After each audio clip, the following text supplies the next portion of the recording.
Brought to you by Agilus Diagnostics.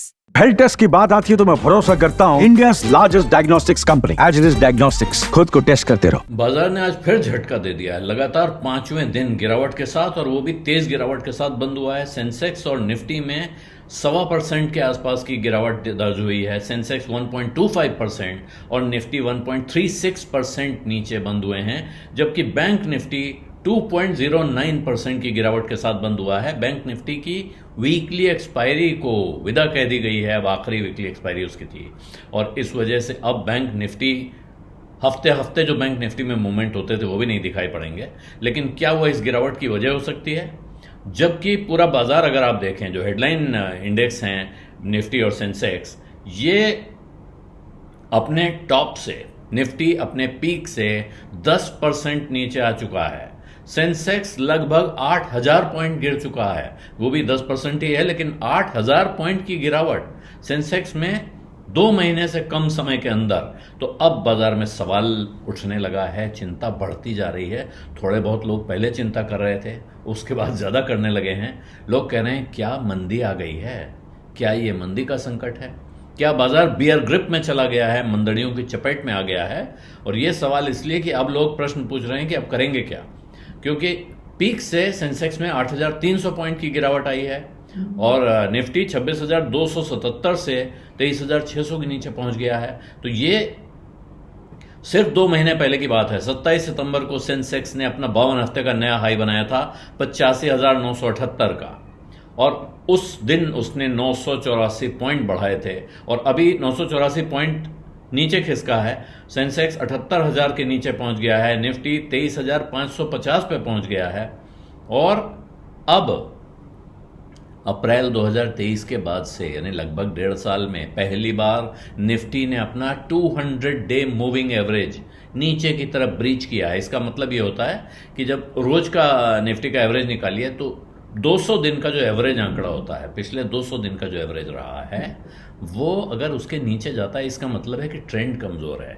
Technical indicator में माना जाता है कि ये गिरावट का संकेत है, यहाँ बाजार में हौसला नहीं बचा है, बाजार में कमजोरी के लक्षण आ रहे हैं।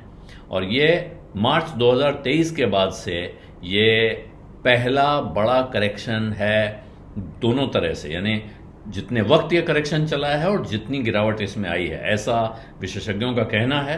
हालांकि अभी तक डोमेस्टिक इंस्टीट्यूशन इन्वेस्टर्स, यानी जो छोटे इन्वेस्टर्स का पैसा लाकर बाजार में लगाते हैं, वो एसआईपी के जरिए म्यूचुअल फंड्स में आने वाला पैसा, वो ये फ्लो अभी तक बना हुआ है। लेकिन एफआईआई लगातार पैसा खींच रहे हैं, उनको चीन बेहतर नजर आ रहा है और चीन के वैल्यूएशंस बेहतर नजर आ रहे हैं। भारत के बाजार को लेकर सवाल बार बार उठ रहा था कि यहाँ का वैल्यूएशन ज्यादा है, महंगे हैं शेयर, लेकिन क्या अब वो सस्ते हो गए हैं? अभी इस सवाल का जवाब नहीं मिल पा रहा है। अभी लोग और घबरा रहे हैं। क्यों? क्योंकि एक वैल्यूएशन का चक्कर था, दूसरा विदेशी निवेशक भाग रहे थे, तीसरा बाजार में कमजोर नतीजे आ रहे हैं। इन सब चीजों ने मिलकर बाजार को यहां पहुंचा दिया है, और अभी यहां से राहत के साफ साफ आसार नहीं दिख रहे हैं। तो क्या यहां से बाजार में दोबारा एंट्री करनी चाहिए? ये सवाल सब उठा रहे हैं। लेकिन अमेरिका में ट्रंप के आने के बाद से वहां तेजी बढ़ रही है, तो वहां भी कुछ पैसा वापस जाएगा जो इधर उधर लगा हुआ था। फिर भारत से निकल के पैसा चीन की तरफ जा रहा है, और अगर विदेशी निवेशकों ने बिकवाली नहीं रोकी तो फिर जो इस वक्त बाजार पे भरोसा रख के बैठे हैं लोग, उनके लिए भी चिंता हो सकती है। और ये चीज, ये ध्यान रखिएगा, एक बात इसका बहुत जरूरी है ध्यान रखना, जानकारों का कहना है कि लंबे दौर के लिए ये अच्छी बात है। ये जो करेक्शन होगा, इसके बाद बाजार ठंडा होगा, और उसके बाद जो लोग खरीद रहे होंगे इस वक्त, या जो लोग नीचे खरीदेंगे, इससे नीचे जिनको मौका मिल जाएगा, तो लॉन्ग टर्म में ये बहुत अच्छा रिटर्न, बाजार कंसोलिडेट होने की तरफ बढ़ेगा, और उसके बाद भविष्य अच्छा होगा। लेकिन वो लॉन्ग टर्म तो जब आएगा तब आएगा। आज की तारीख में कल क्या होगा देखने वाले लोग परेशान हैं। अपना पोर्टफोलियो देख देख के लोगों को पसीना आ रहा है।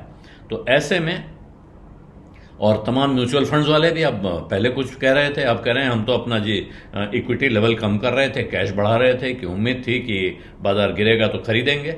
अक्टूबर के महीने का आंकड़ा साफ साफ दिखाता है, जो म्यूचुअल फंड का इनफ्लो है, कि बाजार में जितनी गिरावट आई उस सब का लाभ उठाने के लिए छोटा इन्वेस्टर बाजार में आ रहा है।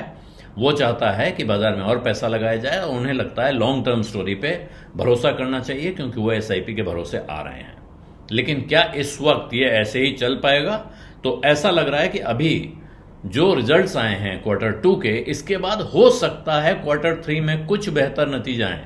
अब उम्मीदें वहां टिक गई हैं कि अगले क्वार्टर के जो नतीजे आएंगे, जो जनवरी में आने शुरू होंगे, वहां से कुछ सुधर सकता है। हालांकि कुछ लोग इसका उल्टा कहने वाले भी हैं। वो कह रहे हैं Q3 के नतीजे भी खराब आएंगे, तीसरी तिमाही के नतीजे, और उससे चिंता और बढ़ेगी।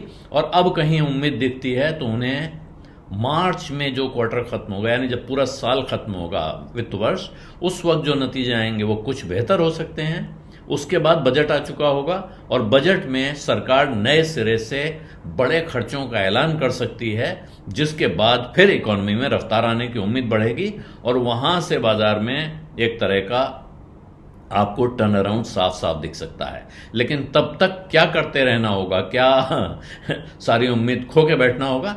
तो जानकारों का कहना है अगर आप एसआईपी करते हैं तो अपनी एसआईपी को बेवजह बंद करने का जोखिम न उठाएं। जो बाजार जिस वक्त गिर रहा होता है वो वक्त दरअसल एसआईपी करने का या एसआईपी बढ़ाने का होता है, क्योंकि बाजार कब बॉटम कर जाएगा, कहां से घूम के वो वापस चलने लगेगा, ये इसकी भविष्यवाणी करना संभव नहीं है। लेकिन संभव है आगे जाके आपको पता चले कि जिस दिन आपने खरीदा था वही दिन इस देश के शेयर बाजार में सबसे सस्ता दिन था, सबसे सस्ती सेल चल रही थी, जिस दिन आपके पास वो शेयर या म्यूचुअल फंड यूनिट्स आए हैं। इसलिए जो लोग डिसिप्लिन इन्वेस्टिंग कर रहे हैं, किश्तों में पैसा लगाते हैं, महीने महीने, हफ्ते हफ्ते एसआईपी कर रहे हैं, उनको इस उतार चढ़ाव से घबराना नहीं चाहिए। उनके लिए कोई ऐसी खास चिंता की बात नहीं है। हाँ, जिनको पैसे की ज़रूरत थी वो सोच रहे थे कब निकालें और उन्होंने पिछले समय में नहीं निकाला था, तो उनको यहाँ से ज़रूर गंभीरता से सोचना पड़ेगा कि अब क्या करें।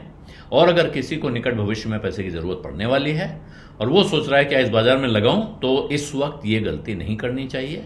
इस वक्त ऐसा करना खतरनाक हो सकता है यहाँ से बाजार ऊपर की तरफ चलने लगे वापस, लेकिन नीचे जाने का भी खतरा है। इसलिए इस तरह का पैसा बाजार में कभी नहीं डालना चाहिए, आज भी नहीं डालना चाहिए। लॉन्ग टर्म कमिटमेंट, अच्छी कंपनी, अच्छे म्यूचुअल फंड, इनमें पैसा डालने के लिए कोई वक्त अच्छा या खराब नहीं होता है। बीज अड्डा में आज इतना ही। अब इजाजत दीजिए। धन्यवाद, नमस्कार।